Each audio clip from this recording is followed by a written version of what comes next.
Hi, everybody. Michael Barris here with you again for part 5 of our ongoing series, Speaking for Career Growth. And today's theme is giving the audience a reason to care. And this comes out of my own experience of being at conferences where you might have one speaker after another, and somebody is going on and on and on and on. And you say to yourself, okay, I get it, but why does this matter to me? And that's really what I'm about here today, to try to help you to resonate with the crowd by using what you need to do in order to arouse them emotionally and to get them to care about it. Because let's face it, you can have fantastic material. You can have the world's best researched content, but if you can't get them to pay attention, they're not going to listen to it. So today we're going to try to help you to arouse them to actually want to learn more. Because if you can do that, you'll become the greatest speaker in the world. Now, for those of you who've been following us all along, this is an update of all the things we've been talking about to this point. And all the ideas that you're going to hear today stem from the principles in my best-selling book, How to Become a Super Speaker, The 7 Principles for Speaking with Confidence and Connecting with Audiences. In about 5 weeks ago, we started with prioritizing delivery over content. Then we followed up with putting on a show. We followed that up with displaying personality. Last week, we talked about the importance of, if you're feeling fear, to just let it in and not to fight it. And today, we are going to create caring so audiences will want to hear more. Now, let's not waste any more time.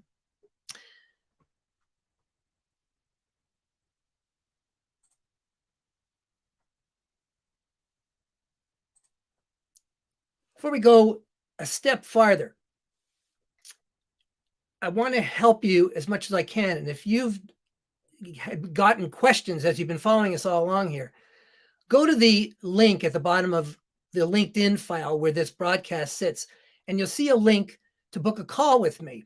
I'd like to meet with you and find out what your problems are, what you're looking for help with, and help you to become more of an expert engaging audiences, because that's how you're going to get yourself promoted.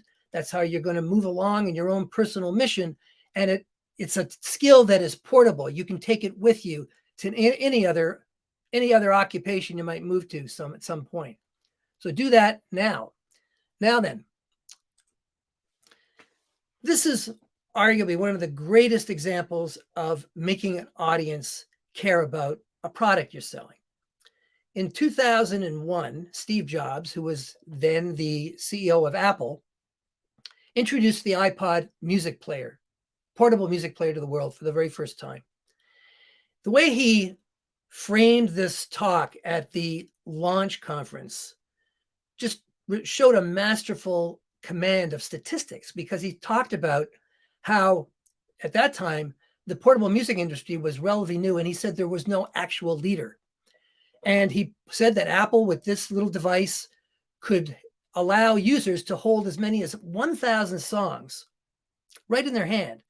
Now, that had never been achieved before, because if you may recall, this was an era primarily of CDs, and some other companies had portable music, but nobody had ever thought, wow, 1,000 songs.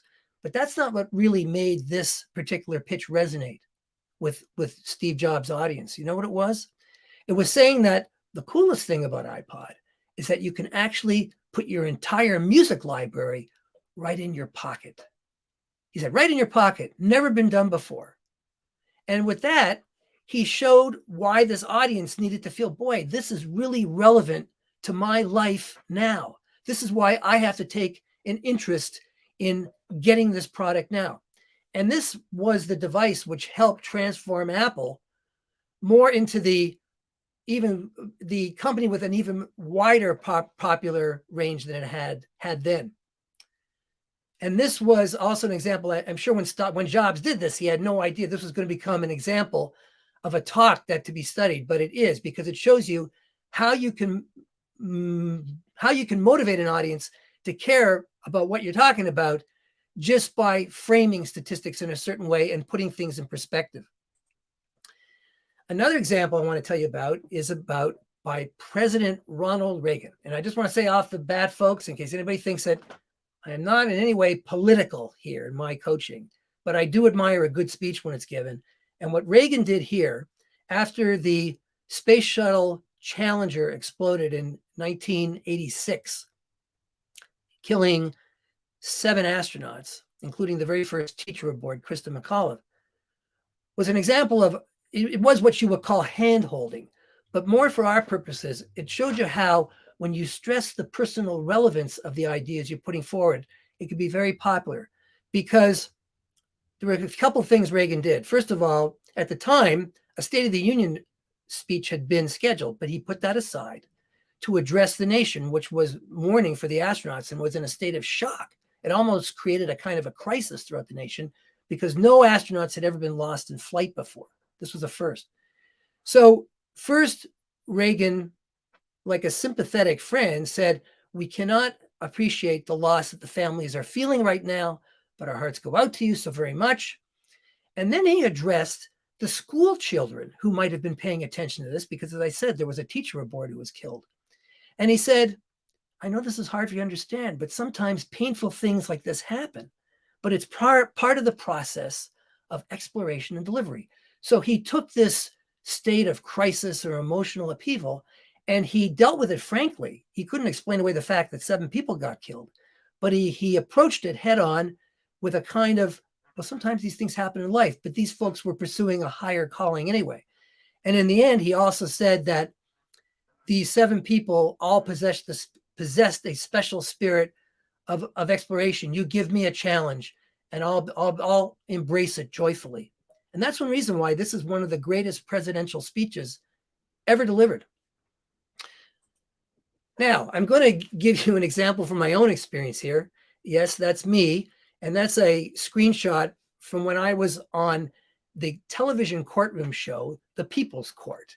Now, I have a feeling a lot of people are aware of The People's Court, but if you're not, it's the kind of thing where there's an actual judge and people go on television to argue their cases in front of the real judge, and the judge's decision is binding. Now, I never set out to do this, but one day, the person who was rebuilding the house next door to mine, he wasn't exactly a neighbor. He was a guy who bought the house next door and was going to remake it and sell it on spec.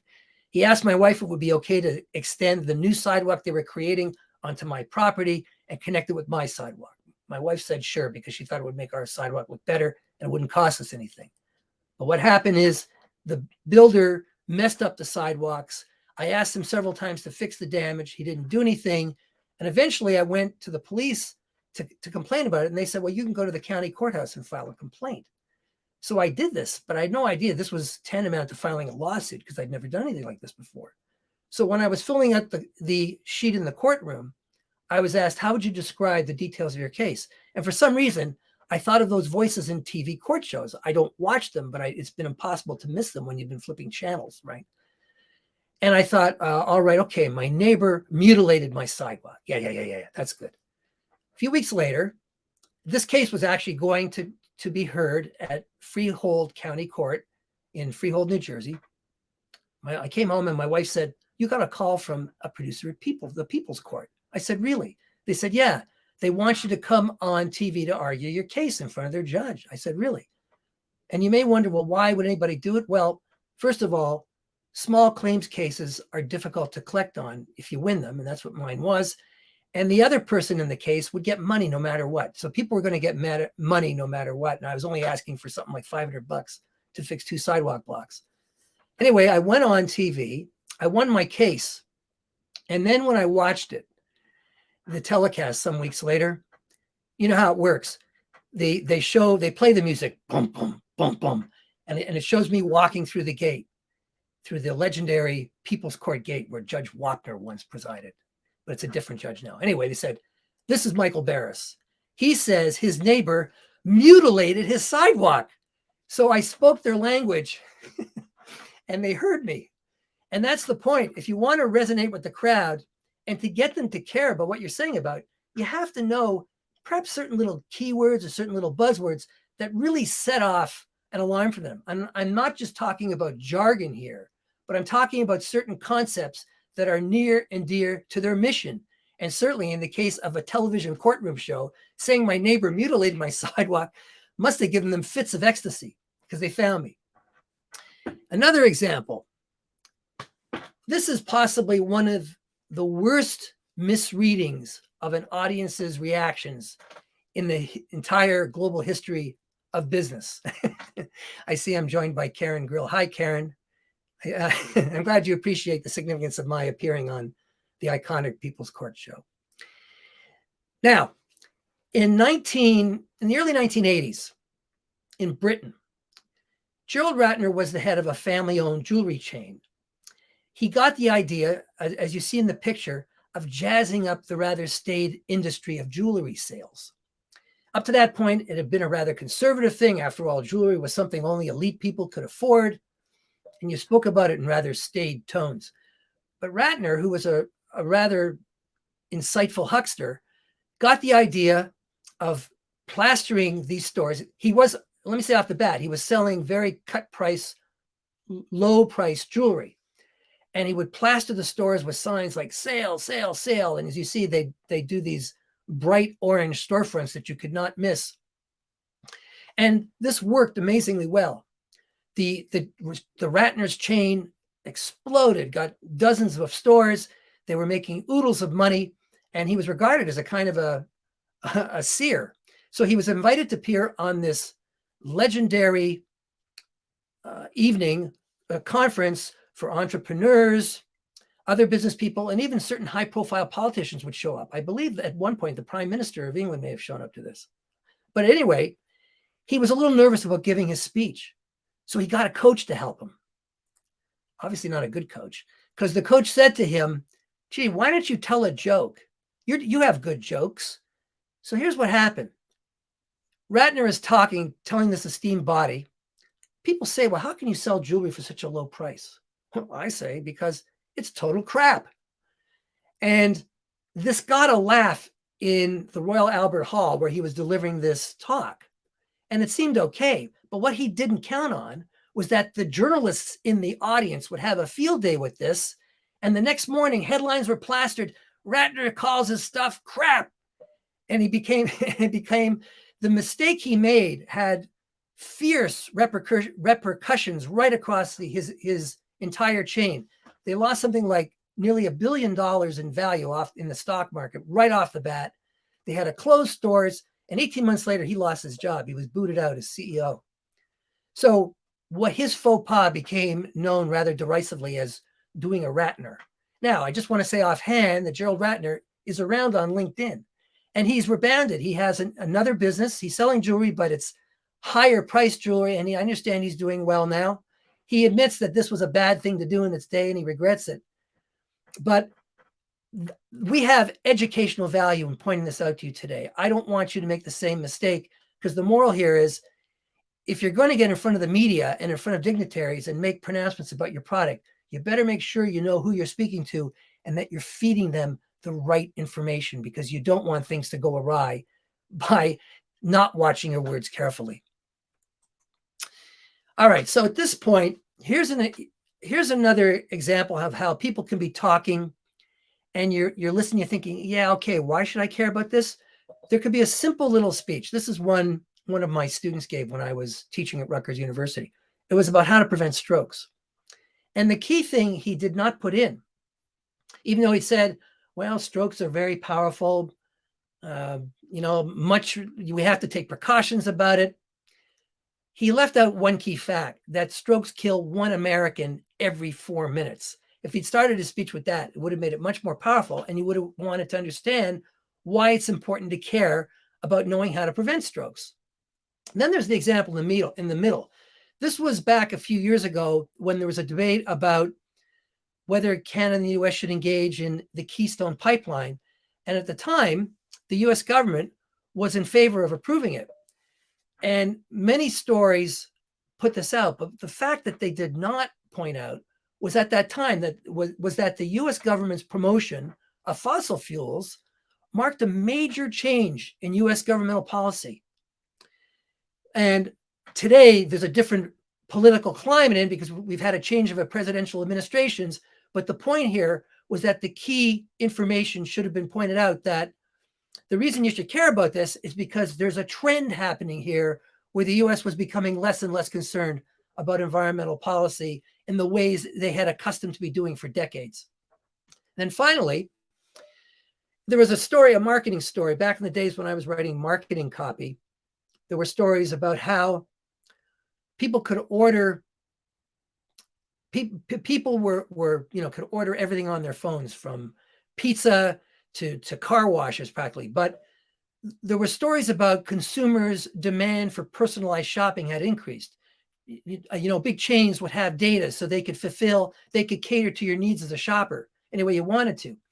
But there needed to be more context about how a revolution was underway so that people could use their phones to compare prices, get product reviews, and buy from anywhere. It was much bigger than just shoppers wanting personalized marketing.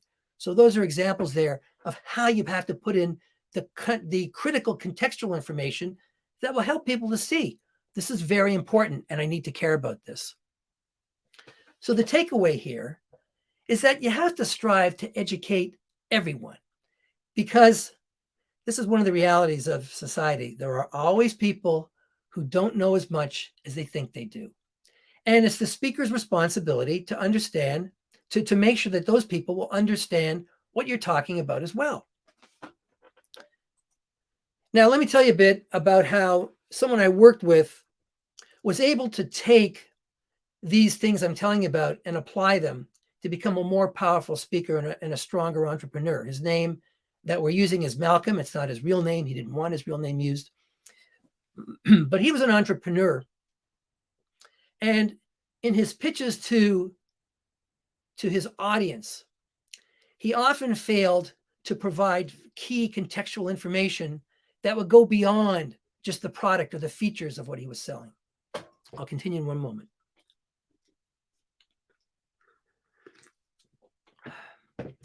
You may remember what we hear quite often in online business is that it's important to present your why. Why do you do this? Because people buy not what you sell, they buy why you do it.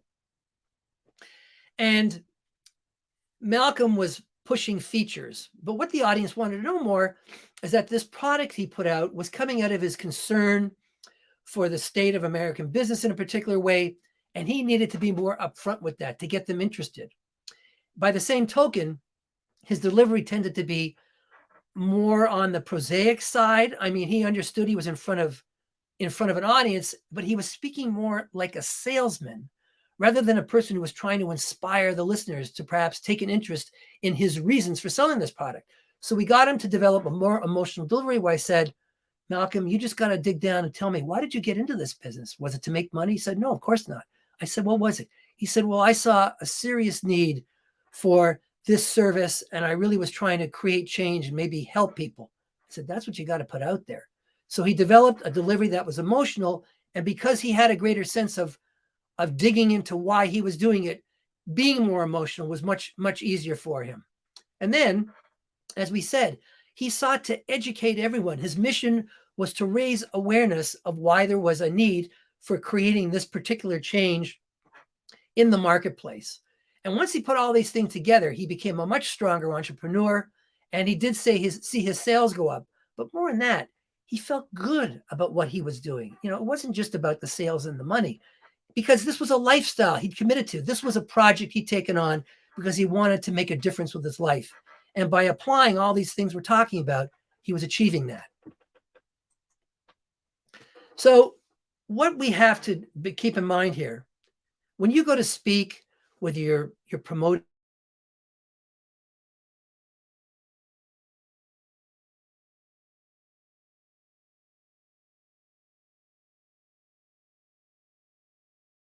much audiences care about their topic. Let me say that again. I think I had a little blurb here on the transmission. They didn't get famous for showing how much they cared about the topic.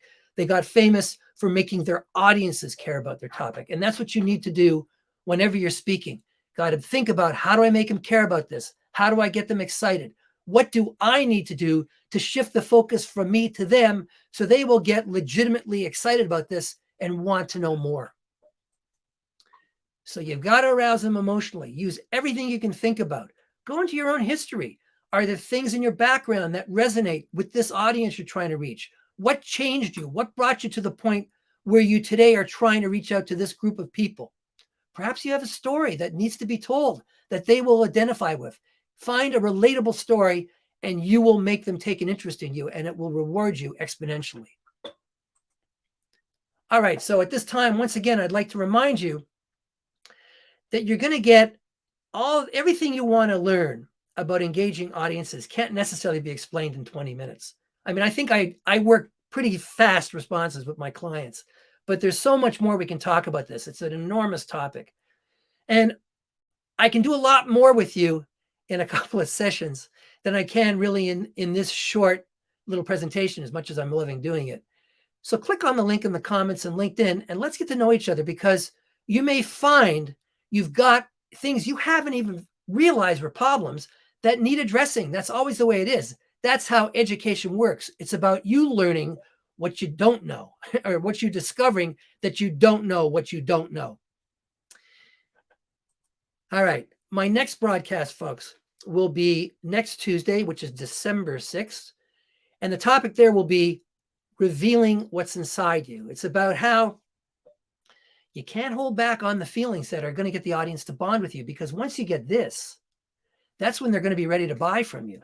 So you have to learn to be willing to let down your defenses and to show them what you're feeling. And I know a lot of people sometimes are afraid, wow, I don't really like to expose myself like this publicly. But the fact is, if you want to be hit on online media, and as an online business person, that's the reality. That's the legacy of social media. People want to see authenticity. That's something we've been talking about here on these presentations. You need to do that too. So I hope to see you next week, and I hope you enjoyed today. And if you have any more questions, leave them here with us, and I will be able to get back to you in a DM, or here again if you watch this in the rebroadcast. Anyway, thank you very much. Good seeing you again. Take care. See you soon.